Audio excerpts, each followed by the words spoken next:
Hello my friends and welcome, my name is Dennis and this is the latest update from Ukraine. Let's start from the news in Kherson region. Because according to the latest information, Russia after all tries to cross the Dnieper River once again. And they have an attempt to land their forces towards this island and later on cross the Dnieper River in this place and then again the small river. Well, before they tried to go across Antonovsky Bridge using some of the boats, but they were spotted by Ukrainian defense and the Russians were totally zeroed. And now they try to get to Kherson from another way, potentially in the future creating two of the attack vectors in attempt to encircle the city. But you know guys, I don't think that Russia is able to succeed in this operation.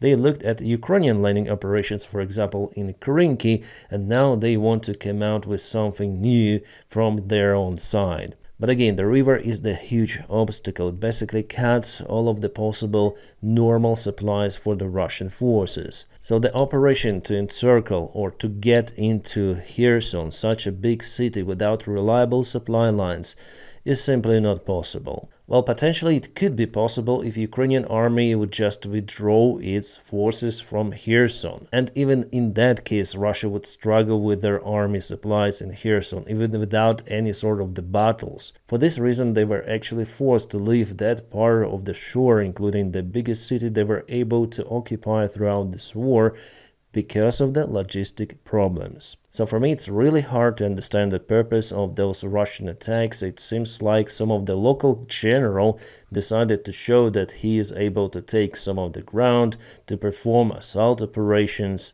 maybe for a new medal, something like that, so they have some of the army men. Why not to try, right? The Russian generals here in Kherson Oblast feel bored. They need Davydov, so action.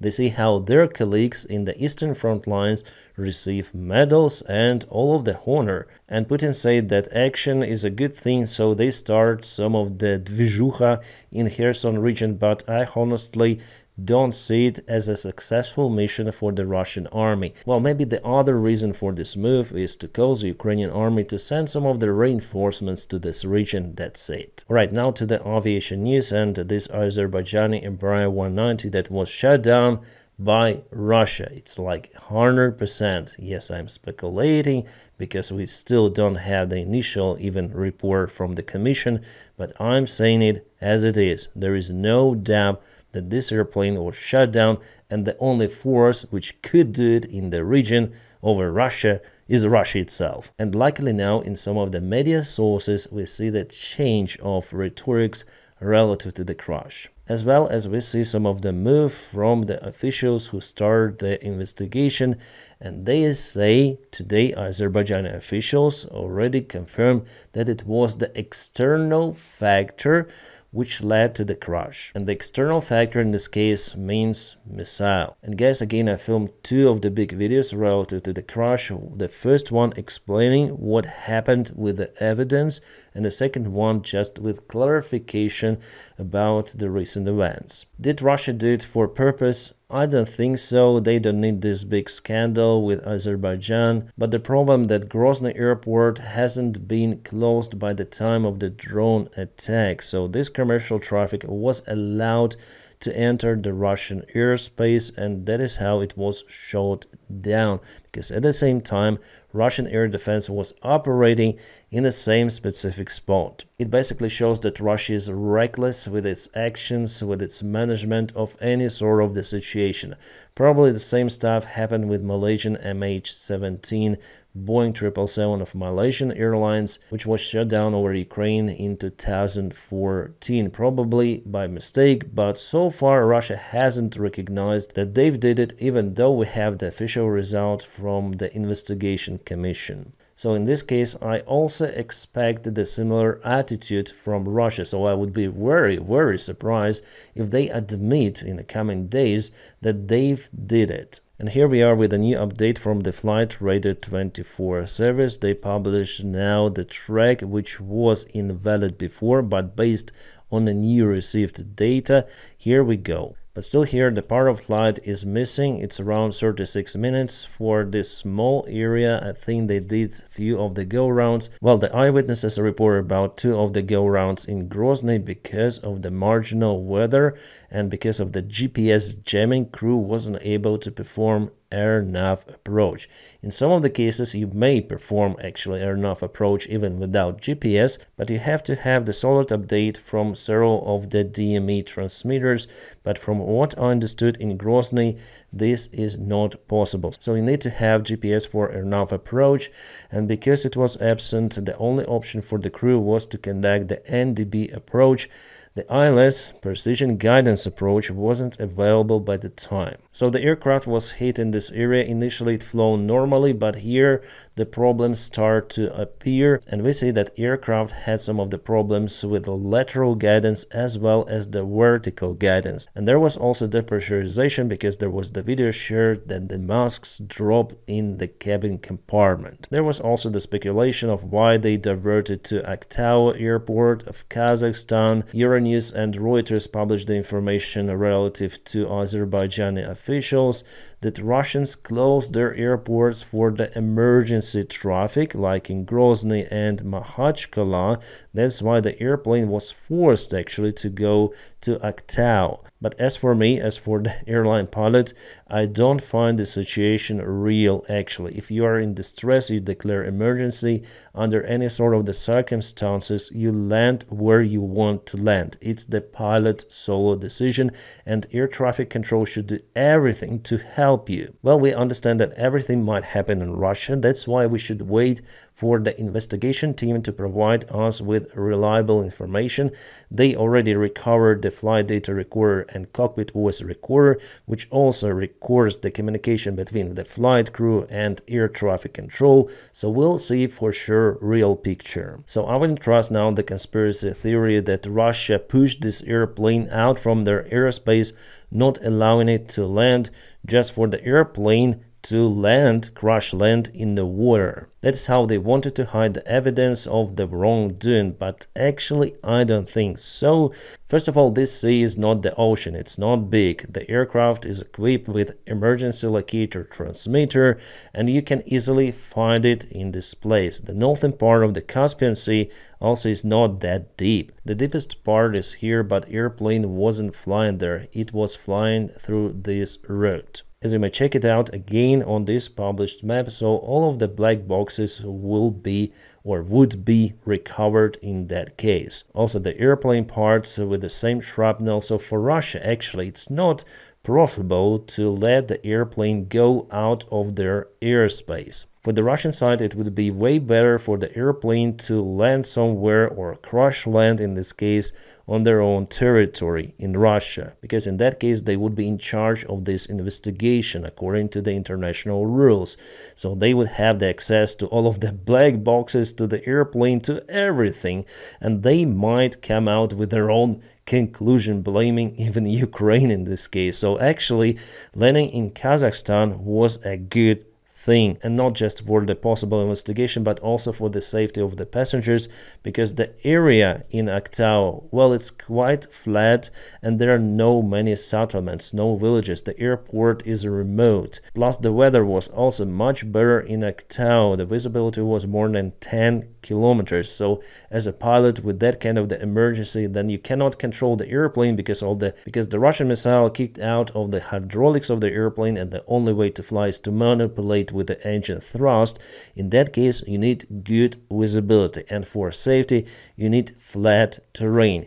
Here the visibility was bad, the terrain is not flat, you have the mountains, and in Baku you have lots of the buildings around residential populated areas. So landing in Aktau under the circumstances the crew experience was the only right decision in this case. Judging on my experience, I highly support this decision, and I think that crew did fantastic job with it, saving at least a part of the passengers. Here and here it wouldn't be possible at all, and in Baku and maybe even in Chechnya or Dagestan they might cause even the life losses on the ground by crashing the plane into the residential area, especially in Baku, because there are many of the buildings around the airport. And for now I consider the information that the aircraft was pushed forcibly out from Russia is pure speculation at this stage of the investigation. I'm not saying that it wasn't like that by 100%, but I give it just the low possibility for it to be truth, and the only source which may confirm that information is not Euronews, Reuters or something. No, it's the investigation team. If there are facts, there are facts. The airplane was definitely shut down, and we don't need actually the investigation team to confirm that. Even at the first day it was understandable. Here, by the way, is John Brown channel. He again speaks about this air crash. So actually speaking, that the airplane was shut down is not the speculation in this case, because you can see it with your own eyes that it was shut down by the close proximity fuse air defense missile, which just blasted out lots of the shrapnel right into the tail part of the airplane. The missile wasn't big at the same time. It is less than man-pad from what we see. I'm telling you about the quantity of those holes in the tail, but at the same time it wasn't really big like Buk air defense, for example, which shut down the Malaysian airplane. So here it was something in the middle. Panzer 1S, as I continue to say. Well, here's my personal speculation. I may just speculate about the air defense which Russia used, and I know that Russia recently sent those air defense systems to Chechnya. But according to the information coming from the Russian Z bloggers, Chechens, so Ahmad battalion, wasn't able to operate those systems, so they belong to the Russian Defense Ministry because they know how to deal with those systems. They don't want Chechens actually to operate the Russian air defense, and you need to go through the special training to operate Panzer 1S. And as you can see here, it was a foggy weather, and probably crew who misjudged or mixed the target shut down this airplane by mistake, I think. Here John says about the last moments of the airplane, so it was difficult to control the altitude. As you can see, it was flying up and down, flying up and down, and finally at this stage they were not able to turn properly. They lost the altitude and crash landed just not far away from the runway. But again, it's hard to control the airplane just with the engine thrust and manipulating all the time during the approach at the very low altitude. It's critical, and yeah, I'm still surprised that there were so many survivors in this dramatic, drastic and terrible crash. The head of the Russian Aviation Transport Agency today told that the weather was difficult in Grozny and there was the drone strike from Ukrainian side. Plus, Russia entered some sort of the carpet plan, but it wasn't entered before the airplane was on approach to Grozny. It happened after. Carpet plan means closing the airfields in the area because of the drone strikes. But still, if you have an emergency, you will land even in a carpet plan scenario. And he says that the Russian air defense was operating in the same area. Crew tried to approach Grozny a couple of the times, but because of the bad weather, the aircraft wasn't able to land. And he didn't say anything that Russia shot down that airplane. But for us all, I think it is clear and understandable. As I've told you, both of the pilots didn't survive the crash, as well as the flight attendant, purser, who was in the forward part of the airplane by the time of the crash. So Captain Igor Kishnakin, First Officer Alexander Kalyanov, and Purser Hukuma Aliyeva. And again, the crew did everything they could to save the airplane, passengers, and people on the ground. By the way, the First Officer Alexander graduated from the same flight academy where I studied before. Yes, he was studying in Ukraine. So Flight Academy posted this on their Facebook page, but unfortunately I don't have the Facebook account to check all of the information. Maybe you have. He finished the academy just 3 years ago, 1 year before Russia started the full-scale war against Ukraine. Even though he had just few years of the piloting experience, but he, I think and I'm sure, performed very well with his duties in this very terrible case, dealing with tremendous problem which just few pilots experienced before. He wasn't again trained to deal with that because it was the rare case and the airplanes were not designed to withstand the strikes from the air defense, I mean commercial airplanes. That's why we cannot blame Embraer for the fly-by-wire system which is out there for most of the planes nowadays. Simply, it's impossible to lose 3 of the hydraulic systems simultaneously without the external factor, the Russian missile. So yeah, it's a very sad case. But you know what Russians published today? I was shocked. This short video is example of extreme hypocrisy. You'll see why, and the Russians published it just 2 days after they've shut down the airplane. Let's watch it.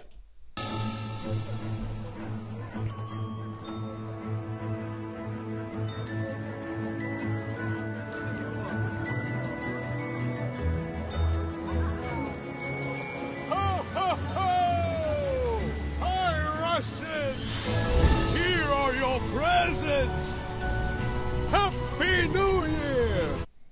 Santa with Coca-Cola and some of the rockets in the bag with NATO symbols. You can see it over here. You probably cannot see it here because of my image, but Santa delivers some of the presents and missiles to Russia in the sky.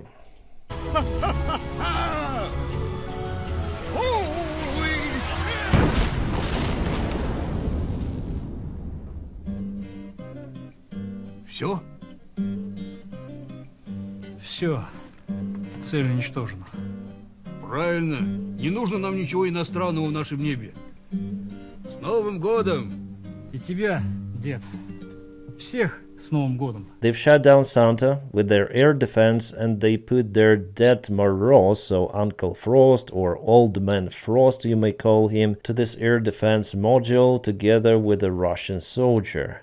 And they said, we don't need anything foreign in our skies. And I would consider it as the pure shame and hatred to everyone around, basically. One more sign that Russians do not care. They're not punished. They were not punished for MH17. They were not punished for occupation of Crimea, and they started later the full-scale war against Ukraine. They never punished, and they get out with that normally. Still, there are some of the countries who would like to buy some of the fossil fuels from Russia, and they feel comfortable. So if criminal is not punished, he will do the same stuff again and again, and every time criminal's behavior will be worse and worse. So we shouldn't allow it to happen. Russia should be punished in the worst way possible, like not with nukes, obviously, because they have those. That's the only power they have, basically. But sanctions should be applied on this terror regime absolutely by everyone in the world. However, only Western countries canceled their flights to Russia, and the main reason for that is safety of people. So if you want to leave, do not fly in Russia, do not fly in Iran, do not fly in the countries where there is the military conflict, because Russia is actually in a state of war. They call it a special military operation, but no, there is the real war between Ukraine and Russia, and Ukraine has absolute right to hit everything on the territory of the Russian Federation, including the Russian military airfields, which in most of the cases are combined with civilian ones. So it's absolutely a huge risk to operate any sort of the commercial traffic in Russia. And finally, Azerbaijan and Kazakhstan understood that, and they cancelled many of the flights to numerous of the destinations in Russia. By the way, Israel also did it. But it should have been done well before. Like Ukraine also closed its airspace for nearly 3 years because of war, because it's not safe to fly. But Russia, you know, they live like everything is normal. The special military operation is somewhere there, but no. Russia is in this war, and Russians, some of them, especially in the Kursk region, feel it. About the Kursk region, well, we have the information from Bloomberg, maybe they know more, that Ukraine will withdraw the forces this winter. Well, actually, I also forecasted the same even at the very beginning of the Kursk operation done by Ukrainian military. Why there is the high chance for it to happen? Well, the answer is simple: logistics. During the winter time, you have to have robust, secured roads for your forces, and your forces require more of the goods, provision, and everything. And even during the Second World War, the sides were much less active during the winter time.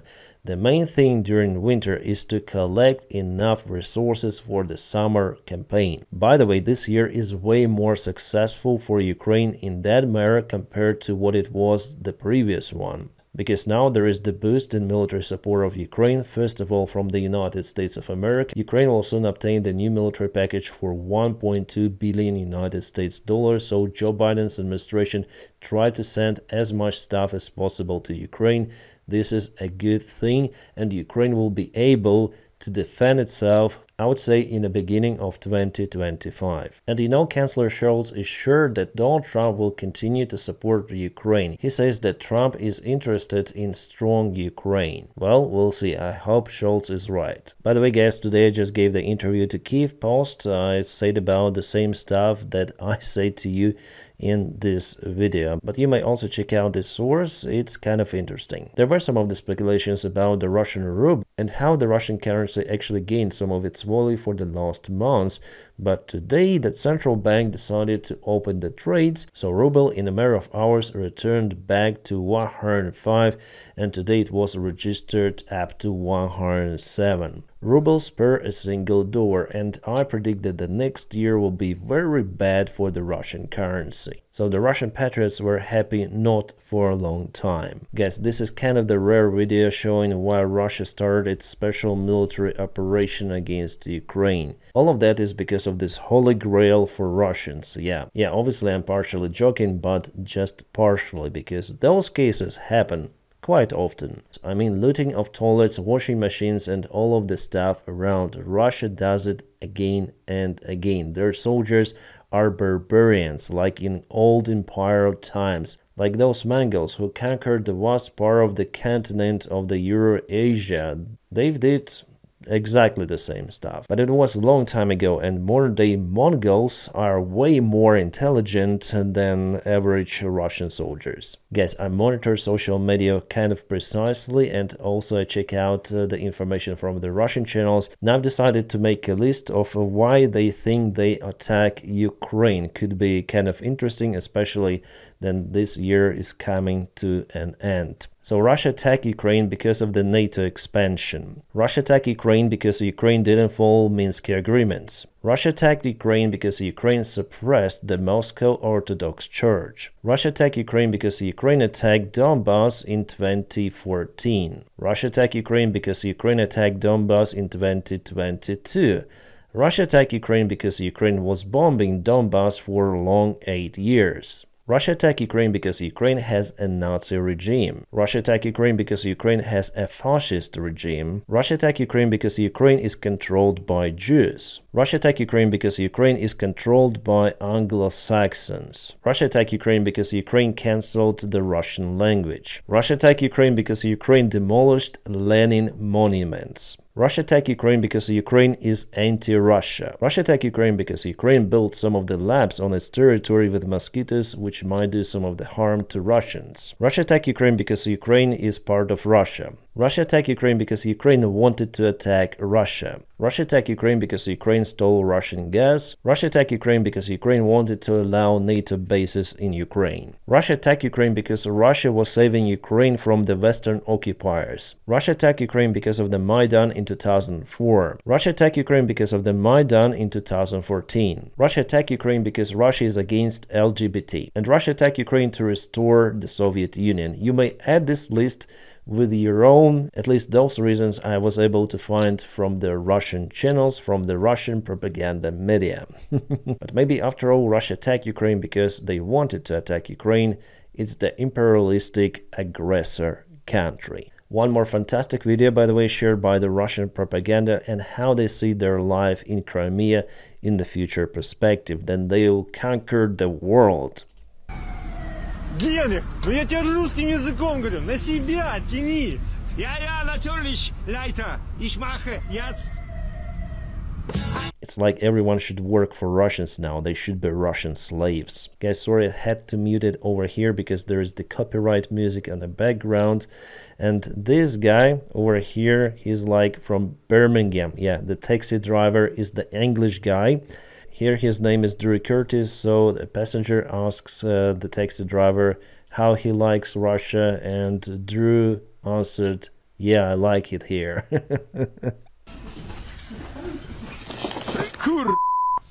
Probably you understand what nationality they wanted to show here. So yeah, the Russian society is damn sick of chauvinism.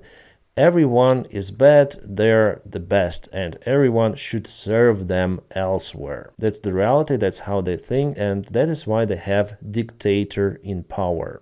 I wish you a Merry Christmas and Happy New Year. How to call it? oil man instead of snowman, probably built by one of the Russian volunteers who deal with the oil spill near Anapa. That's the true symbol of the Russian New Year. Or maybe this one, a New Year tree of Orenburg, Russia. Especially decoration of this tree is really fantastic. Then just local Russian budget was teared apart and some pennies left for the mission to be accomplished. Yeah, that's the reality of Russia, indeed. Guys, there are also some of the news from the front lines and some of the combat images, which you may find, by the way, on my Telegram channel. But you know, this video is already kind of long, so in tomorrow's update, I'll show you what I may show you on YouTube. And now, my friends, please don't forget to press your huge like to this video. By doing so, you help me a lot. I wish you all a peaceful sky wherever you are and have a great time. My friends, by the way, if you want to support the job that I do on YouTube, you might join me on Patreon. The link for my Patreon page I'll put right in the video description below. Thank you so much for supporting my motivation.